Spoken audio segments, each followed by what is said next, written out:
Good afternoon mga kapatid! Praise God! Ang dami natin, di ba? Nakakatuwa, nakakatuwa. Sa mga kapatid, tulad nga na sinabi ni Brother Glenn, ako po si Brother Eric. Ayan. So, bago ako mag-start, ano muna, banggitin muna natin yung mga nakaraan, kung ano ba natutunan natin, no? Dito sa Christian Life Program, pinag-usapan natin kung gano'n tayo mamahal ng Panginoon, di ba? Top 1, nabi, gano'n ka kamahal ng Panginoon, God's love.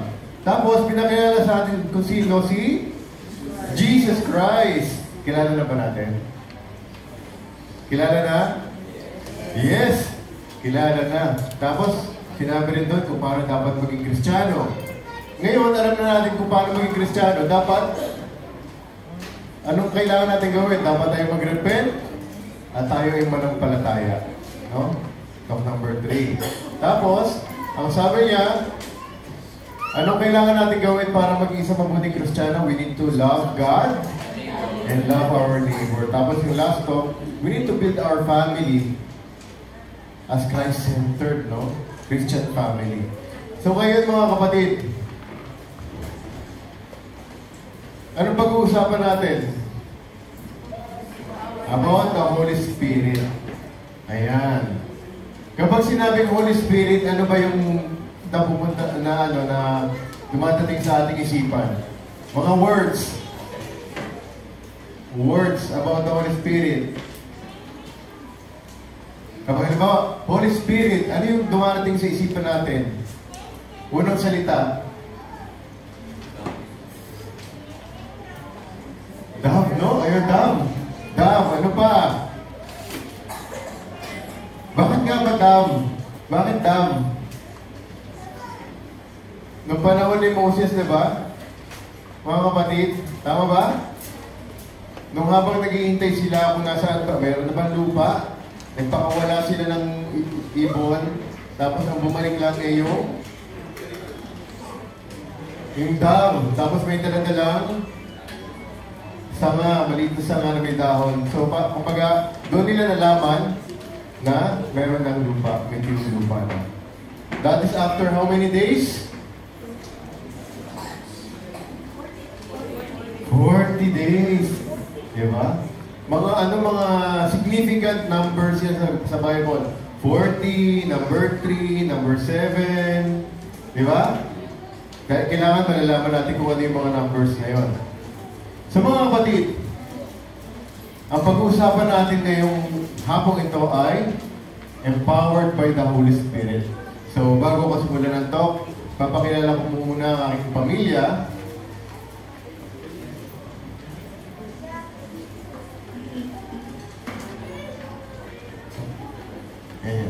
Ayan.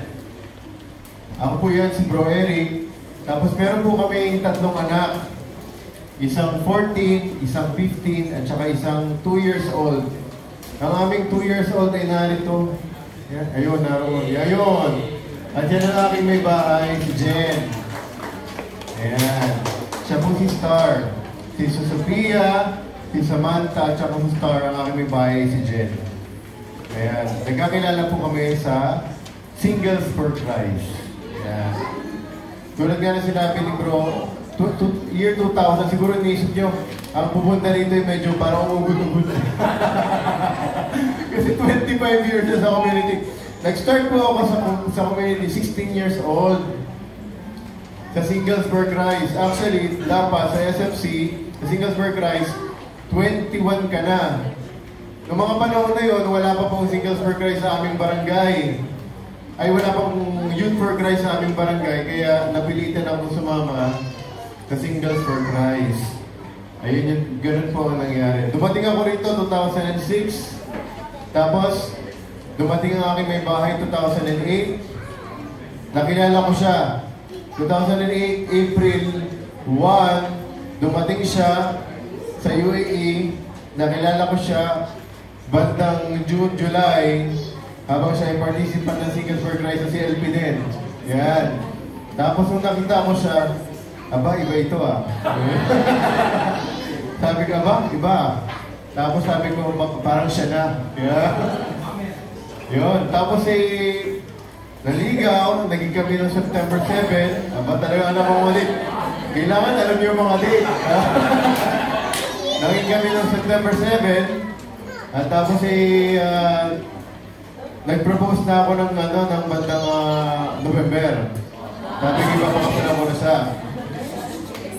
Tapos, ito, take note April 1 siya dumating, April 2, the next year, kinasal na siya. Oh. Mga kapatid, hindi natin alam kung ano ating kapalaran. Amen? Amen. Ayun. And the history. And ayun nga, nagkaroon kami ng 3 anak. 14, 15, and then 2. Diba? Layo na ang buwan. So mga kapatid, ito ang aming pamilya. Kami ay nanirahan sa Ras Al Khaimah at ngayon ay 10 years na ako, magti-10 years na akong nagtatrabaho sa Dubai. 10 years ako nagtrabaho sa Ras Al Khaimah at magti-10 years sa Dubai. So ibig sabihin, 20 years na kami dito. Ang tagal na, no, mga kapatid. So nung hanggang ngayon, ang pinaglilingkuran namin kahit nasa Dubai na kami ay Ras Al Khaimah, Malguin at Fujairah. Ayan. At salamat sa Diyos at narito kami ngayon sa Fujairah. Napakadaming tao. Alam niyo ba sa Sharjah, mga kapatid, 1/4 lang ang room. Actually, wala pa yata 1/4. Ganun ang kanilang Christian Life Program. Pero dito talaga naman, no. At inaasahan natin sa mga susunod kong taon hanggang doon na tayo. Amen? Amen. So mga kapatid, muli magandang hapon at bago ako simulan yung mga theories, yung mga salita, manood muna tayo ng ating video. Meron ba tayong sounds? Okay, panoorin muna. Can we switch off the light, please? Para makita ang video.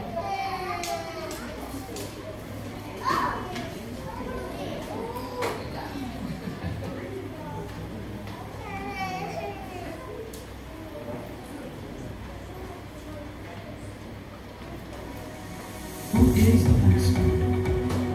God is love. This love shared between God the Father and His beloved Son Jesus is the Holy Spirit. He is the third person of the Holy Trinity, oftentimes represented as a dove, as water, or as tongues of fire. The dove represents the Spirit that comes down on us and continuously purifies our hearts. The water signifies fruitfulness of life given in the Holy Spirit. Fire symbolizes the Holy Spirit's transforming energy and renewing action. The Holy Spirit gives us the graces that we need to live our lives as Christians. The Holy Spirit enlightens the mind and gives us a deeper understanding of God and the mysteries of our faith. It also strengthens our desire to love, honor, and serve God. We celebrate the Holy Spirit at Pentecost. Pentecost is the feast known as the birthday of our Catholic Church. The word Pentecost is derived from the Greek word Pentekoste, meaning 50, signifying 50 days after Jesus' death and resurrection. Pentecost is the fulfillment of Christ's promise to the apostles before He ascended to heaven. In the Gospel of John, He promised that God the Father will send the Holy Spirit to teach and to remind the apostles of everything that Jesus told them, so they should not be afraid. In the Gospel of Luke, Jesus also promised that the apostles will be His witnesses, and they shall be clothed with power from on high. So if Pentecost is the fulfillment of Jesus' promise, then what did happen to Pentecost? After Jesus ascended to heaven, Mother Mary, the apostles, and the first followers of Jesus were gathered together in the upper room. Then suddenly, there came from the sky a noise like a strong driving wind, and tongues of fire came to rest on each one of them. They were all filled with the Holy Spirit, and they began to speak in different languages. Now there were devout Jews from every nation staying in Jerusalem at that time. These people ran over to see what all the noise was about, and were surprised to hear that their own languages were being spoken. They were so amazed that they asked, "Are not all these people who are speaking Galileans? Then how does each one of us hear them in our own native language?" Then Peter stood up and explained that what they were experiencing is an outpouring of the Holy Spirit. He then proceeded to proclaim who Jesus was, that he is the Savior who was crucified, died, and was raised from the dead. He called on the crowd to repent and turn to Jesus for salvation. At that moment, there were 3,000 people, who then came to believe and were baptized on that same day. From then on, by the power of the Holy Spirit, the disciples began to go to other nations to proclaim the message of Jesus. Just like the early disciples, we too shall continuously be renewed, transformed, and empowered from our baptism to the Holy Spirit's fuller release in our confirmation to our everyday life through the graces received in, through, and by the power of the Holy Spirit. Okay. So brothers and sisters, Pentecost Day is the 50th day after the Passover. Ano ba yung Passover? Yun yung namatay at nabuhay si Jesus Christ. The death and resurrection of Christ. That is after 50 days of Pentecost. 10 days before, anong tawag doon? 40 days, di ba? Anong tawag doon sa 40 days naman? Ano nangyayari? Yung pag-akyat, no? Anong tawag doon? Ascension. Yan. Yun ay tinatawag na ascension. Yun yung umakyat si Lord Jesus Christ papunta sa taas. At anong sabi niya, hindi ko kayo iiwan basta-basta. Bibigyan ko kayo at iiwanan ko kayo ng banal na spiritu na makakasama ninyo. Then only after 10 days, dumating yung banal na spiritu na ipinangako ng Panginoong Jesucristo. So, ibig sabihin, the Pentecost Day is the promised day of our Lord Jesus Christ, kung saan dumating ang banal na spiritu. So yun, so medyo may may background na tayo tungkol dun sa banal na spiritu ng mga kapatid. Noong unang panahon, nung tayo yung mga bata pa, marami pa namang bata, di ba? Ay, lahat pa mga bata. Karamihan dito yung mga millennials, Karamihan mga millennials. So, millennials. Ang millennials daw ay from 1960 to from 1960 to 1990, yung mga pinaka-millennials, in-extend na kasi Kaya lahat millennials talaga. So mga kapatid, kung tayo yung mga bata pa, usually ang tinuturo sa atin mga kapatid, ay mayroong 3 persona, Yeah? Tayo minsan naguguluhan, bakit 3? Sa iba, sinasabi nila, isa lang naman ang Diyos Bakit 3? Medyo nalilito yung iba. May 3 persona ang Diyos, ang sinasabi nga sa ating katuruan. Diyos Ama, Diyos Anak, at Diyos Espiritu Santo. Ang Diyos Ama, ang siyang naroon nung nilikha ang mundo. At naroon din ang banal na Espiritu. Ngunit sa isang scripture, sinasabi nun sa John chapter 1, from the beginning, there's the Word, di ba? The Word was with God, and that is Jesus Christ also. So, ang 3 iyon ay naroon na mula simula pa. Di ba, mga kapatid? Yun po yun. So, ang God the Father, mga kapatid, when He created the man and the woman, meron siyang inihinga. At yun ay yung banal na spirito, the breath of life, na kung tinatawag doon ay sa Griego ay ruah. Ruah. Okay? Yun ay breath of life. Yun ay yung banal na spirito. Ang si Jesus Christ naman ay tinatawag na Logos. Siya naman yung Word. Ang banal na spirito ay nagmula sa Diyos Ama, at ang banal na spirito ay nagmula rin sa Diyos Anak. So kumbaga, ang banal na spirito ay kumbaga parang sa mag-asawa, nagmamahalan kayo, yung love between the husband and wife, yun yung banal na spirito in between God the Father and God the Son. Yun po yun, mga kapatid. Ayan. Sa kasalukuyan, mga kapatid, meron pa tayo? Yeah. Sa Sa kasalukuyan, mga kapatid, ang mga Kristiyano ngayon ay sinasabing mahihina. Mahina ba tayo? Handa ba tayong mamatay? Yes daw. Handa ba tayong mamatay nang dahil sa ating pananampalataya? Napanood niyo ba isang pelikula dun sa yung pumunta ng Japan, yung mga priest? Na kailangan nilang itakwil ang kanilang pananampalataya para sila ay mabuhay, pero hindi nila ginawa. Ang mga Kristiyano raw ngayon ay konting ay tinatalikuran na ang kanilang pananampalataya, mga kapatid. Masakit isipin, marami dito sa Middle East ay nababayaran para talikuran ang kanilang pananampalataya. May naririnig pa kayong ganun, mga kapatid? Na binabayaran ng 10,000 at mag-convert na. Saan yun, bro? Saan yun, bro? At talaga mahila talaga. Okay, so mga kapatid, hindi ko sasabihin kung saan. Ganun po ang mga Kristiyano ngayon.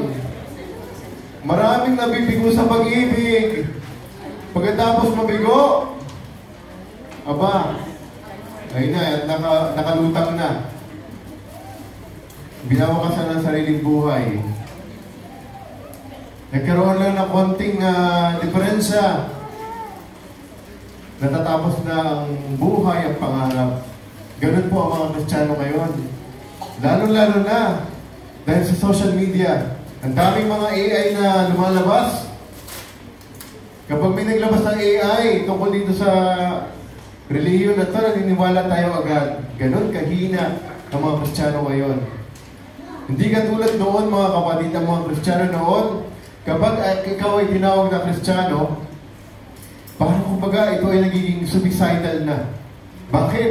Dahil kapag ikaw ay naging Kristiyano, kadalasan noon ay pinipersecute.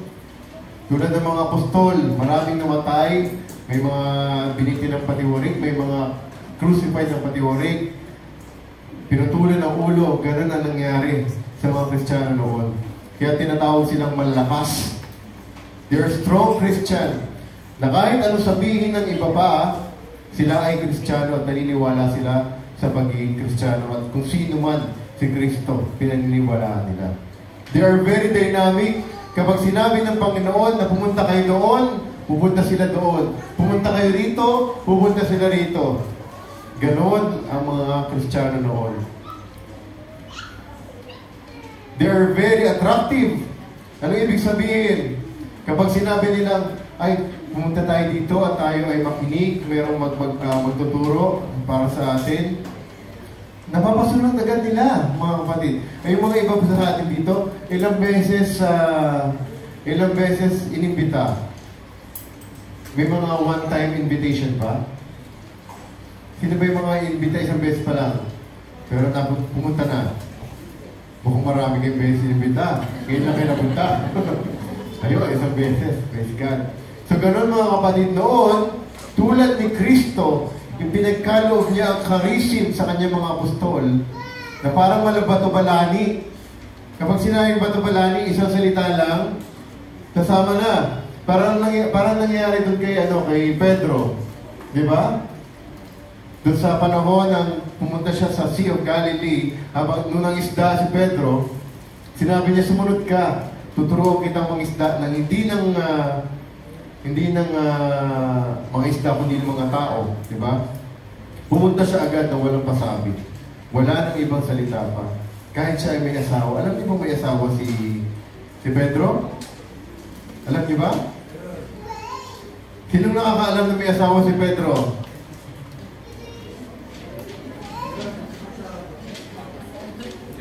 Meron ngang bulong-bulungan, may mga joke-joke diyan sinasabi. Bakit nung bakit daw tinatwa ni Pedro si Kristo noong passion? Kasi daw pinagaling daw ni Kristo yung mother-in-law yung mother-in-law ni Pedro. Kaya itinatwa. Joke lang naman daw yun. Ayan. Ganun ang nangyari. Yung mga joke-joke, no? Sa mga kapatid, ganun ang mga Kristiyano ng unang panahon. Talagang sila ay malalakas. Kahit ano pa man, talaga nilang pinagtitibay na sila yung mga Kristiyano. Compare ngayon, di ba? Ang source doon ay ang banal na spirito. Yun ang source, ang banal na spirito. Mga kapatid. Sino nga ba ang banal na spirito? The Holy Spirit is God. Tulad siya ng ating Panginoong Jesucristo, tulad siya ng Diyos Ama. Mga kapatid, siya ay Diyos. Diyos. May iba't iba silang responsibilidad. Tulad ng sinabi ni Broglen kanina. God the Father creates. God the Son saves. God the Holy Spirit sustains. Kaya nga nung umakyat na si Kristo sa langit, mga kapatid, we are able, the apostles are able to sustain their faith because of the Holy Spirit. And until now, the Holy Spirit is with us at na-receive natin yan nung tayo ay bininyagan. Sino ba rito hindi pa nabinyagan? Meron ba? At tayo ito ay kinonfirm noong confirmation, mga kapatid. Ganun po ang nangyari. So, ang ibig sabihin, nasa atin na ang Holy Spirit. Nasa atin na ang Holy Spirit, mga kapatid. To believe in the Holy Spirit is to profess that the Holy Spirit is one of the person of the Holy Trinity, consubstantial with the Father, and the Son with the Father. The Son is worshipped and glorified. Saan niyo ba ito nakita? Saan niyo ba ito nababasa? Naalala niyo? Saan po? Kapag tayo nagsisimba, after ng whole homily, merong tinatawag na credo. Act of the Apostles, Creed, the Nicene Creed, di ba? Ito po yun, kapatid. Kapag ito ay pinaprofess natin, we need to understand that we believe in what we are saying during the professing of our faith, that the Son and the Father and the Holy Spirit is one. Hindi madaling i-explain at no one can explain it more deeper, mga kapatid. Kasi ito ay mystery. Mysterious, kumbaga, mga kapatid. Dahil kung ito ay explainable, ito ay measurable. Kasi parang science yan eh. Parang math, it's an exact science. You can explain it. But God is bigger than anything in this world. That's why there will always be mystery, mga kapatid. The Holy Spirit is the Lord and giver of life. Just like what happened, sabi ko nga, nung panahon ng creation, no? Pang-ilang araw ba? Pang-ilang araw create yung tao, mga kapatid, sa creation. Participants, pang-ilang araw? Pang-ilang araw? Last day ba? Pang-6 Pang-6 day. Bakit? Ang last day ay nagpahinga. Yeah, rest day. Nagpahinga. Sa pang-6, ang una niyang ginawa ay day and night. Night and day. tama, di ba? Oh. Pero dun sa dalawa, sa babae at lalaki, sino ang una niyang ginawa? Lalaki. At kung ginawa niya, ihininga niya ang banal na spirito, which is the breath of life, kaya nagkaroon ng tao, mga kapatid. At ang babae ay ginawa saan? Sa bang tadyang? Hindi tadyak, ha? Tadyang. Saan ang tadyang? Sa ribs, no? Sa ribs, saan? Ribs. Sa ribs, malapit sa puso, mga kapatid. And here is my flesh of my flesh.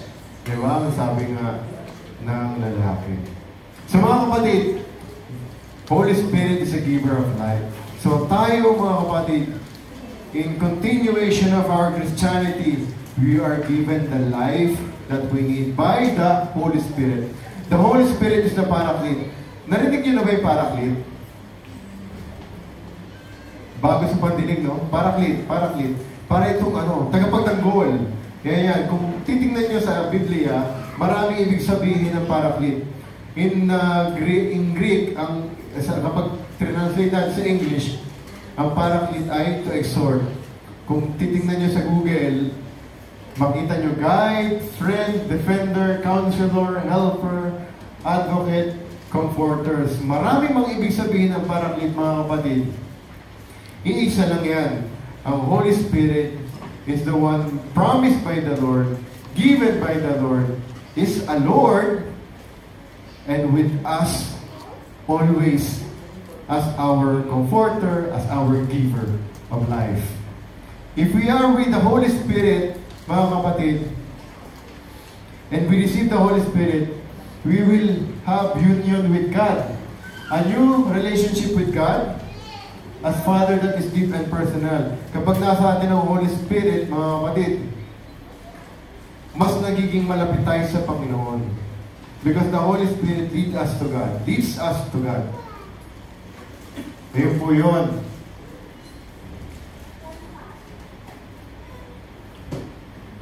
A new nature. Kapag nasa atin ang Holy Spirit, kung dati kumukupit ka ng ballpen sa opisina, mababawasan na, papel na lang. Joke lang. So, mawawala na, mga kapatid. Kung dati nagdadrive ka, may nag-cut sa'yo, hindi ka na mapapamura. Sisigaw ka na lang. Mga ganon. So, if you will have a new nature, mga kapatid. More godly. Di ba? Ganon po kapag tayo ay with the Holy Spirit sa ating buhay. We will receive spiritual power for living a Christian life. Mas nagiging panatag tayo. Mas nagiging mapagtiwala tayo sa Panginoon. Mas nagiging mapanalangin. Tulad dito sa pangatlo. We will have power to serve. Sino ba rito sa inyo mga kapatid ang gustong magbasa sa simbahan? Ay, parang gusto kong magbasa. Yung, di ba yung nag-lector? Sigurado mayroong iba sa inyo rito. Ay, parang ang sarap magbasa doon. Meron, no? Meron, no? Oo nga. Sabi, gusto kong magbasa sa simbahan, gusto kong mag-lector, ganyan. If you have the Holy Spirit, you will have this urge. You will do something for that desire, mga kapatid. Hindi na lang siya desire na gustong gawin, ganyan. Pero gagawin mo because you have the Holy Spirit. Kaming mag-asawa, mga kapatid, we travel to Ras Al Khaimah, we travel to Umalquay, we travel to Fujairah, to Sharjah for the service. Meron kaming 3 anak, meron pa kaming baby, yan. Nakapagod. There are times, minsan, as human, di ba?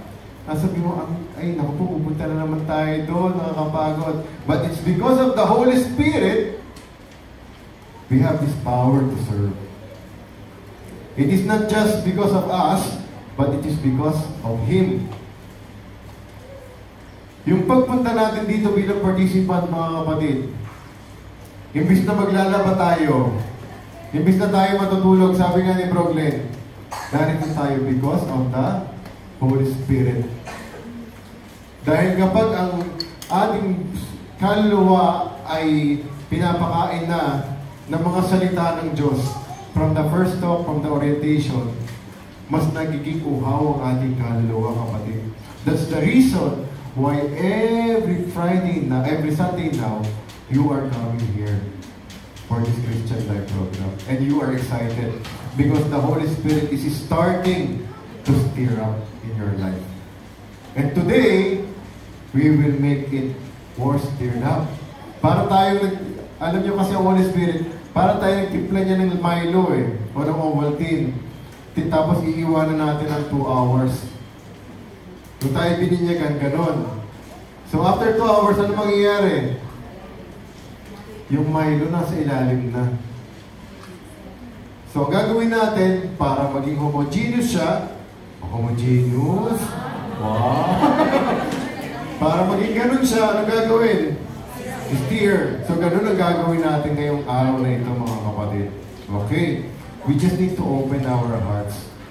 Power to serve. Yan. The gifts of the Holy Spirit. Narinig niyo ba ito, mga kapatid? The gifts of the Holy Spirit. Sinabing gifts, ibig sabihin, may S, marami. Maraming gifts. Marami naman talaga to. Marami, mga kapatid. Baka baka magkamali kayo sa fruit at saka sa gifts. Narinig niyo na rin yung fruit of the Holy Spirit. Narinig niyo na rin yun. Yung fruit of the Holy Spirit naman, kahit madami yun, wala naman yung S. Hindi yun fruits of the Holy Spirit. Yun ay fruit of the Holy Spirit. Bakit? Kahit madami. Ano ba yun doon? Love, joy, forbearance, mga ganon. Bakit fruit lang? Ba't ko lang S? Sapagkat, mga kapatid, wala kang fruit of the Holy Spirit kung hindi mo yung ginagawa lahat, hindi na sasabuhay lahat. Yun. So, kailangan kompleto. Kaya, fruit, naging singular na lang siya. Yung madami na yun. Okay. Pag-usapan natin, gifts of the Holy Spirit. May dalawang, may dalawang ang gift of the Holy Spirit. Yung isa, hierarchical gifts. Okay? Kapag sinabing hierarchical gifts, hindi naman natin ito masyadong pag-uusapan. Pero, papasadahan natin na lang. Ito ay binibigay sa ating mga kaparian, sa mga bishop, are bestowed to the leadership of the church to ensure the continuing presence of Jesus, unique salvific mediation. That's the reason, mga kapatid, our church, the Catholic Church, is claiming, mga kapatid, that the Holy Spirit that with us right now is from the Holy Spirit they received during the time of the Pentecost. Because it is the apostles who are our kumbaga sinaunang mga Santo Papa. Who is our first Pope? Saint Peter is our first Pope. Okay, mga kapatid? That is our first Pope. That's the reason, ang tawag dun sa chair ng Pope ay Chair of Saint Peter. Ang Santo Papa ay siyang successor ni Pedro, mga kapatid. Successor ni Pedro, ang ating Santo Papa. Ang mga bishop, sila naman ay tinatawag na successor ng apostol. Kaya whenever you see a bishop, parang nakakita ka na rin ng apostol. Ganun po yun, mga kapatid. Maliwanag? Ayun po yun. So, ayun yung hierarchical gifts. Meron namang charismatic gifts. From the word charismatic, charism, ito naman yung ginagamit for you to have a better life, for your spiritual life, mga kapatid. And there are 9 charismatic gifts and grouped into 3. The first group is, can you read? Teaching gifts. Ano yung mga nasa teaching gifts? The next one, science gifts. Sign gift, faith, healing, and miracle. The third one, prophecy, discernment of spirits, tongues, and interpretation of tongues. Diretso na tayo. Wisdom. Ang wisdom, mga kapatid, ito yung kapag meron kang ganitong gift from the Holy Spirit, the Holy Spirit will give you yung kaalaman kung paano mabuhay bilang isang Kristiyano. If there's someone that will na mag-approach sa'yo, bro, kapatid, meron akong problema eh. Kapag meron kang gift of wisdom, kahit hindi mo pa yan nabasa, the Holy Spirit will give you words, kapatid, para siya ay papayuhan mo nang naayon sa kagustuhan ng Panginoon. That is the gift of wisdom. The same like the wisdom of Solomon. Naalala niyo ba yung dalawang babae na gagawan sa iisang anak? Yun ang gift of Solomon. Anong nangyari doon, kapatid? Kaninong anak to? Sabi ni Solomon. Sabi nung isa, akin yan. Sabi nung isa, akin yan. So, walang gusto sumuko. Gusto nilang angkinin yung nag-iisang bata. Ang sabi ni Solomon, hahatiin ko ang bata para tigkalahati na lamang kayo. Para matapos ang usapang ito. Ang sabi ng isa, sige po, hatiin nyo na. Ang sabi ng isa, huwag po ninyong hatiin. Ibigay nyo na lamang po sa kanya. Anong sabi ni Solomon? Ang tunay na ina ay yung nagsabi na huwag hatiin ng bata. Dahil siya ay may care dun sa bata. So, ganun ang gift of wisdom. You will think deeper. Diba, kapatid? Yun ang gift of wisdom. The next one is knowledge. Speak an understanding of the truth of the mystery of Christ. Ito naman ay more on doctrinal. Kapag sinabi mo, nag-request ka sa Panginoon ng isang gift, sinabi mo, Lord, gusto kong mas makilala ka pa.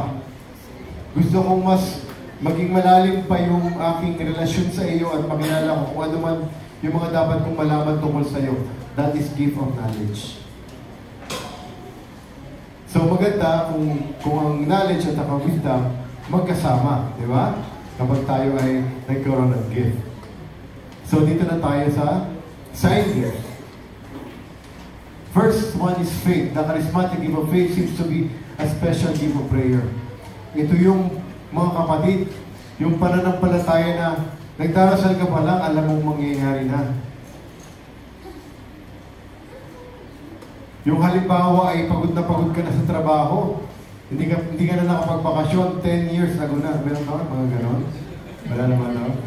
Or siguro mga 3 years. Since pandemic, meron pa rito hindi pa nakapagbakasyon. Since pandemic, nakapagbakasyon na. So ganito, halimbawa ay gusto mong magbakasyon, nagdasal ka. Nagdadasal ka pa lang, Lord, gusto kong magpunta ng beach. Gusto kong magpunta ng at makapagpahinga. Natitikman mo na yung alat ng dagat. Alat Ganun. Ganun yung kumbaga ito yung prayer na talagang inaasahan mo na talagang magaganap. Pananampalataya, kapatid. Gusto mong magkaanak, Nagdadasal ka, Lord, gusto kong magkaanak.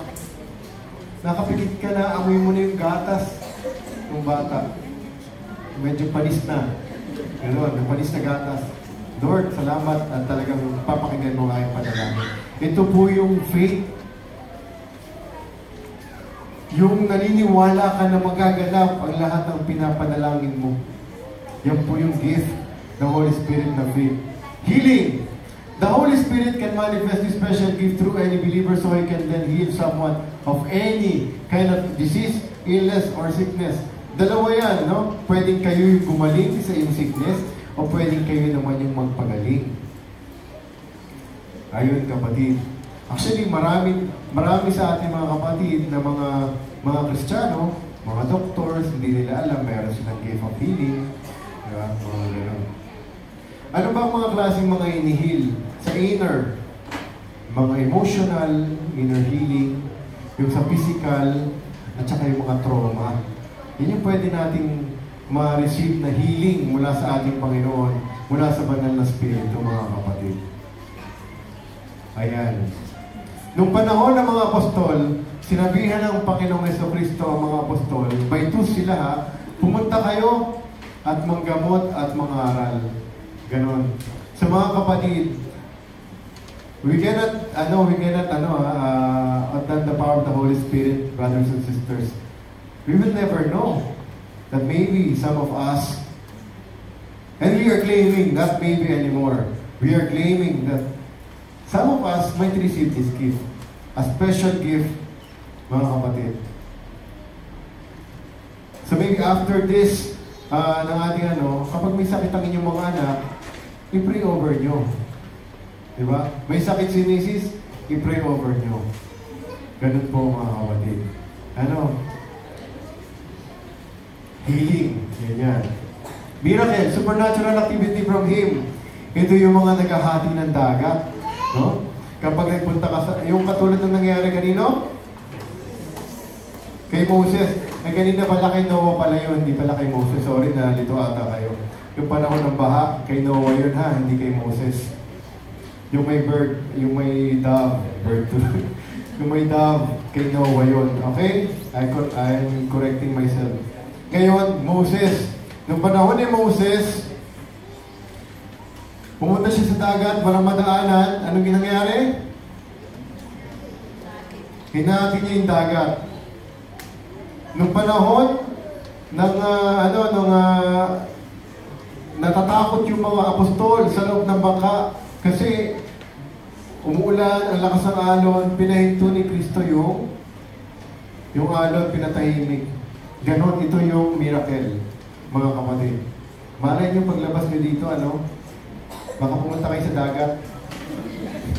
Yun ang siguro pumunta sa dagat. Alam niyo? Kidding aside, brothers and sisters, hindi natin masusukat ang kapangyarihan ng Panginoon at ng Banal na Espiritu. No? If we really desire, no? Mga kapatid. Prophecy, the gift by which God speaks through a person, a message to an individual or to a whole community. Hindi po ito yung mga fortune teller, No, hindi yung pagkatapos ng ating araw na ito, ay itry ko nga, baka pwede na ako mag-fortune teller. Hindi po gano'n, Hindi po ito yon. Prophecy, ito po yung halimbawa tayong magkakasama at tayo ay nagdadasal. Meron kayong marireceive na na mensahe sa Panginoon. Tapos ito po ay sasabihin nyo sa harapan.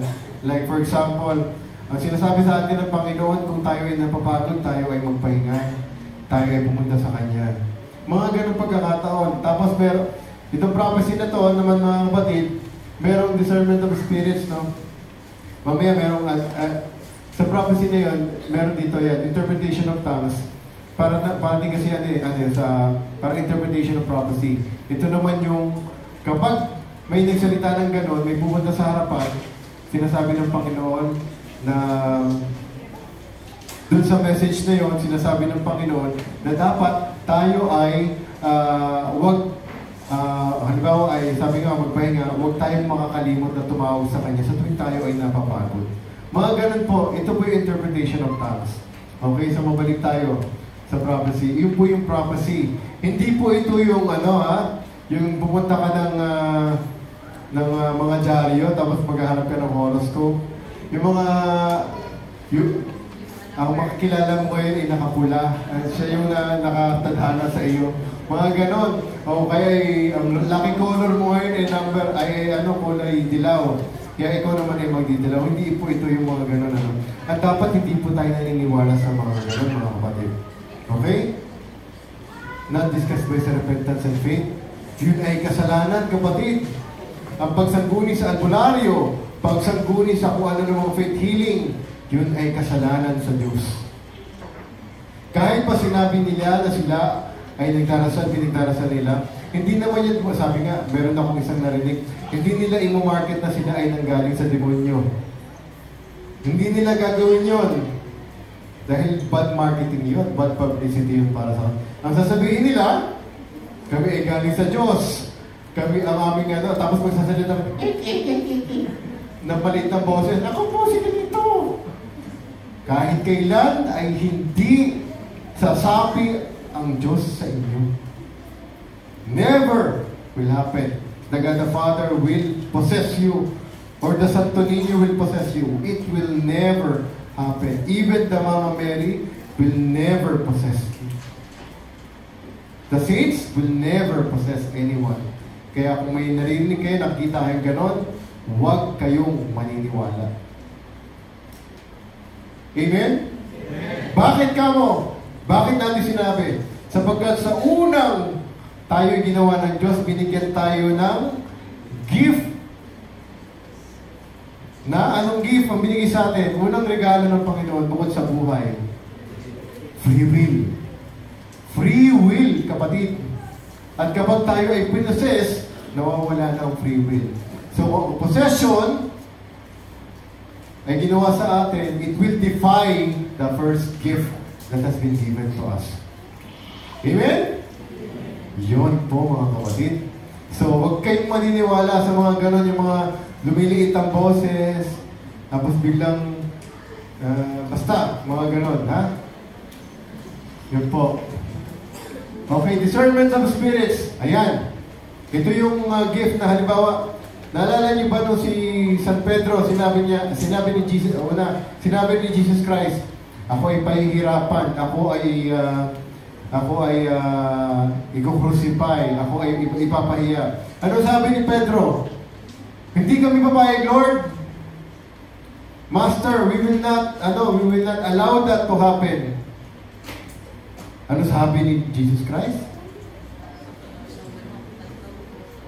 Stay away from me, Satan. Una niyang tinawag yun bilang apostol. Discernment of spirits. Ibig sabihin, yung sinasabi niya ay hindi na ayon sa kalooban ng Diyos. At alam niya, ito ay ibang espiritu. So, ganoon ang mangyayari. If you have discernment of spirits, kung ano yung nangyayari sa kasalukuyan, malalaman mo, ay ito ba ay kagustuhan ng Diyos? Kung sinabi ng iyong brother, ito ba ay sinabi ng Diyos? O sinabi nung kinaiisan mong yung boss, ito ba yung sinabi ng Diyos? Pero huwag mo naman sasabihin sa boss mo na, get away from me, Satan. Matatanggal kayo noon. Yeah. Ganon, no? So mga kapatid, ito, discernment of spirits, you'll be able to know that it is the Spirit. And which Spirit it is. Okay. Tongues. Itong tongues naman ay a gift of praise that is meant to enrich our prayer life. Ito yung makakatulong sa atin sa ating pagdarasal, sa ating pag-praise, sa ating pag-worship. Mamaya pag-usapan natin mas malalim yun. Interpretation of tongues. It is necessary when used in prophecy so that those who hear may understand and be edified. Merong gift of tongues. Ang gift of tongues kasi, usually, ito yung mga unintelligible words.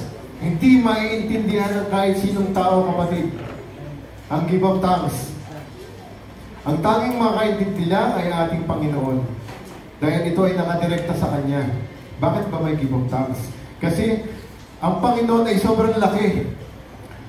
Lagi natin sinasabi, words are not enough sa ating Panginoon. Kaya mayroong gift of tongues. Kasi, dito yung outpouring na eh. Gusto mong sabihin lahat pero hindi mo na masabi. Kaya kung ano-ano na lang na syllables ay lalabas sa iyong bibig, ito na yung unintelligible na hindi maintindihan ng kahit sino, kundi ang ating lang Panginoong Jesucristo. Ang ating Panginoong Diyos, Ama, ang ating banal na Espiritu. Ito po yung gift of tongues. So, ang interpretation of tongues, hindi ito yung i-interpret niya yung la-la-la-la-la-la, ba-ba-ba-ba-ba, sa-sa-sa-sa, ay, sabi niya, la-la-la-la-la, meron akong interpretation of tongues. Ito ang ibig sabihin ng la-la-la-la niya. Ito yung babaw. Hindi po ganun. Hindi po decoding ng tongues ang interpretation of tongues. Ang ibig sabihin po nito ay mafe-feel niya kung ano yung sinasabi ng banal na Espiritu sa atin. Halimbawa ay nagtangas, no? Lahat tayo. Pupunta siya sa harapan. Ito ang sinasabi ng ating Panginoong Jesucristo. Tayo ay magsumikap. Tayo ay patuloy na lumaban kahit tayo ay nahihirapan. Mga ganong pagkakataon, mga kapatid. Ayun po ang interpretation of tongues. Kung ano yung the prophecy, kung ano yung nangyaring sa assembly na habang tayo ay nagpe-praise and worship. Ganun po yun. Yun ang interpretation of tongues. Gawin natin mas malalim na gift of tongues. Ano ba yung gift of tongues? Common experience when we receive the Holy Spirit. So when we receive the Holy Spirit, we have this gift of tongues. Mga kapatid. Nangyayari doon sa Pentecost, di ba? Ang sabi ng mga itong mga Galileans na to, bakit sila nagsasalita ng mga salita natin? Ganyan. Di nila alam, during that same time, nagkakaroon na rin sila ng gift, di ba? During that time, kasi naiintindihan nila yung sinasabi nung kasi nandun sila sa time ng Pentecost eh. Di ba? So, gano'n ang nangyari. So, ano ba yung bakit hindi maintindihan yung gift of tongues? Kasi ito ay form of syllables.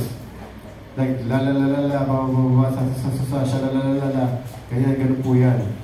Ayun yung give of thanks. Okay? At halimbawa, sasabihin niyo, anong ibig sabihin naman nun? May mga simple na explanation, ano? Halimbawa, kayo ay nakasakay sa elevator. Sino ba mga naging elevator? Sino pa hindi pa nakasakay ng elevator? Isakay natin mamaya.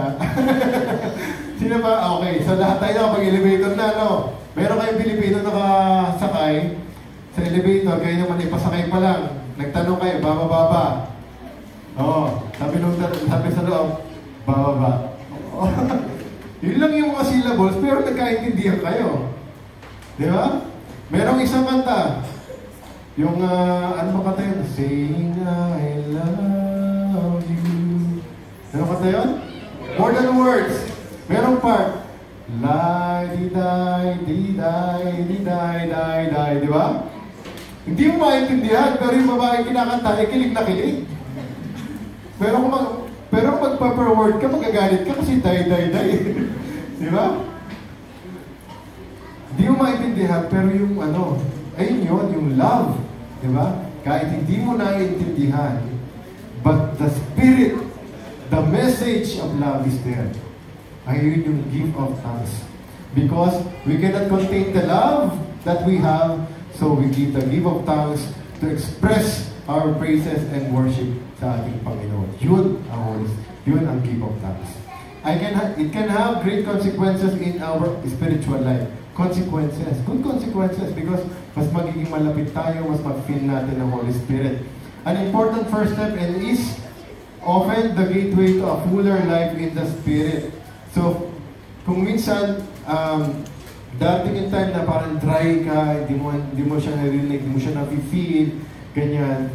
When you start doing the gift of thanks, you'll be able to feel the holy presence of the Holy Spirit. Yun. So, hindi lang during the time na magdadasal ka, mag-praise and worship, but also in your life. In your life, kapatid. Yan. We should all desire and ask for the gift of thanks. Sabi rin, we should all desire. We should all ask the gift of thanks. Bakit kamo? Kasi ito yung sinasabi natin pwede natin gawin with our basta with our action. If we request and if we desire for the gift of thanks, we need to open our mouth. For example, you ask, Lord, please give me the gift of thanks. Kung ito ay nararapat para sa aking Panginoon, ito po ipinapanalangin ko. Tapos ikaw naman, ganun ka, pigil na pigil ka. So ibig sabihin, if you ask for the gift of thanks, you open your mouth. Because it is you who will do the first move. And let the Spirit do the second move. Do yung iba pang gagawin. Diba? We need to initiate, mga kapatid. Yun po yun, mga kapatid. And, alam niyo ba, mga kapatid, it is very dangerous, to ask for these gifts. The reason why it is requested for you to do confession. And we are going to do commitment in Christ. And we are going to do deliverance prayer. Kasi kung minsan, mga kapatid, during the pray-over session, ay mayroong sumisingit na hindi naman kasali. No? So, kailangan, we need to be observant sa ating sarili. No? Especially sa araw na ito. I hope everyone did their confession. Kung hindi man, mga kapatid, mamaya magkakaroon tayo ng deliverance. We need to be firm in our deliverance prayer and in our commitment to Christ. Okay? So sabi nito, begin by just praising God in your own words, then start speaking out in tongues. So kapag mag-start na tayo ng tongues, we can say, Alleluia, Alleluia, Alleluia. The God of God, King of King, ganun po. So we need to start with our own words. Ano bang mga words ng praises na ginagamit mo sa Panginoon? Ikaw makapangyarihan sa lahat ng mga ganon. Ganun po ang simula. Focus on the Lord and offer to Him your utterances as prayers of praise. Sa iyong pagdarasal, huwag niyong isipin yung nasa paligid. Huwag nating isipin yung nasa kanan sa kaliwa. Ano ba yung sa kanya? Parang lalalala siya. Ako naman bababa na lang. May kumuha ng lalala at saka bababa. Ako na lang sasasasa. Hindi po tayo ganoon, no? Hindi naman kailangan iba-iba. Ganun mga kapatid, okay?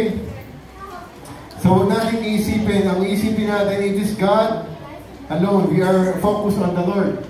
Do not analyze the sounds or focus on the experience. Do not analyze the sounds. Resist the temptation to think that it is just you and not the Holy Spirit. So, i-resist natin yung temptation na ako lang to eh. Ako lang to. Di ba? Parang gano'n. It's not the Holy Spirit. It's not the Spirit. Ako lang to. So, kailangan i-resist natin yun. Kailangan natin paniwalaan and to have faith that it is the Holy Spirit who's leading us in the gift of tongues. Okay? So, enkindling the gifts and power of the Holy Spirit. So, tulad nga na sinabi natin kanina, nagsimula tayo mga kapatid, nung tayo bininyagan, ang Holy Spirit ay nasa atin na. So, we will enkindle it, mga kapatid, the power. No? And nagkaroon din tayo ng confirmation. Yan. Confirmation kung saan na-confirm yung Holy Spirit sa atin. Yung Holy Spirit sa atin, mga kapatid. Ayan. With the bishop. No? With the bishop. Ayan yun. So the enkindling of the gifts and the power of the Holy Spirit will be in a form of a pray-over session. So we will enkindle today in the form of pray-over session. Okay? So it will strengthen the prayer life and sanctify daily life. Yung ating prayer-over session will sanctify and will strengthen our prayer life. The wholehearted service in and through CFC. So kapag tayo, after nang ma-enkindle ang Holy Spirit sa atin, mas magkakaroon tayo eagerness to serve, not just in the community, but also in the church as a whole, mga kapatid. Active participation in the bigger church. Ganyan. Baka yung iba sa inyo gusto agad mag-lay minister, no? Alam niyo mga kapatid, when I started being a lay minister, I was 28 years old. Walang bata sa paglilingkod. Amen? Walang bata sa paglilingkod, mga kapatid. Hindi natin hihintayin yung katulad yung nangyayari sa Pilipinas, ano?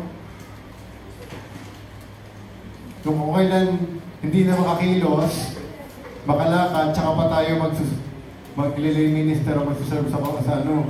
Kaya karamihan, makikita yung simbahan sa Pilipinas, ang mga nagkukolekta ng ano, hirap na mangolekta. Hindi na natin hihintayin yun, mga kapatid. We need to start serving our church as early as possible. Because we will never know what will happen tomorrow. Amen? Amen. Ganun din mga kapatid. Sabi ko nga noon, 28, ako po parang ang bata ko pa eh. Sabi ko. Pero naisip ko rin, akala mo lang yun. Tanda mo na kaya. Diba? Akala natin minsan kasi bata pa tayo eh. Pero ang katotohanan, tayo ay bata pa din. Kasi millennials tayo lahat eh. Diba? Diba mga kapatid? Yun, okay. God offers new life. Experience your own Pentecost, mga kapatid. So ngayon, you will experience our own Pentecost. Okay? Can I, okay. Mamaya. Experience your own Pentecost. Ano ba yung experience sa mga Pentecost? We will feel the Holy Presence of our Lord through the pray-over session. At mga kapatid, during our asking, during our praying, let us not forget to ask intercession from Mama Mary. Bakit? Bakit kailangan may intercession si Mama Mary? There's no Pentecost without the Virgin Mary. Ano bang paniwala natin sa Katoliko? Bakit natin kailangan pang merong merong under the table or merong pang pumapagitna? Pwede naman tayo dumiretso. Brothers and sisters, during the time of the wedding of Cana, meron naging problema ang mag-asawang ikinasal. Ang sabi, wala nang alak. Mga kapatid, wala na raw alak. Nalaman ito ni Mama Mary. at kinausap niya si Jesus Christ. Sabi niya, "Son, they don't have wine." They don't have wine. Ang sabi ni Kristo, "What is it for me? What is it to me? Woman, it is not yet my time." Hindi pa panahon ni Kristo. Hindi pa niya pwedeng ilabas kung anong kailangan niyang gawin dahil not yet time. But what happened? Mama Mary said to the people around him, "Do whatever he tells you." Because he knows that what he said to the Lord Jesus Christ will happen. So the Lord Jesus Christ said, bring this, and everything happened. And the wine became the best wine during that wedding. Nangyari yung first miracle. Kahit hindi pa time. That's the reason why we are praying to the Mama Mary. Maybe it's not yet time, but maybe Mama Mary can pray for us so that it will happen. Nanawaan natin, mga kapatid? Yun po.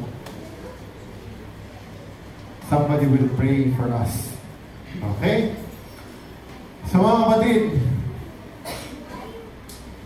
pupunta na tayo sa pray-over session. Okay? So bago tayo mag-pray-over session, para dire-diretso, kung sino yung magsi-CR, medyo matagal kasi ito, Kung sino yung magsi-CR, we'll give you 3 minutes. Okay? Para mag-CR. CR break. Tapos ito ay dire-diretso na hanggang bukas na to. Okay? Di naman, joke lang. Okay. Babalik kayo, ha? Babalik. Di ba tayo tapos? Yung magto-toilet, toilet po muna. Okay.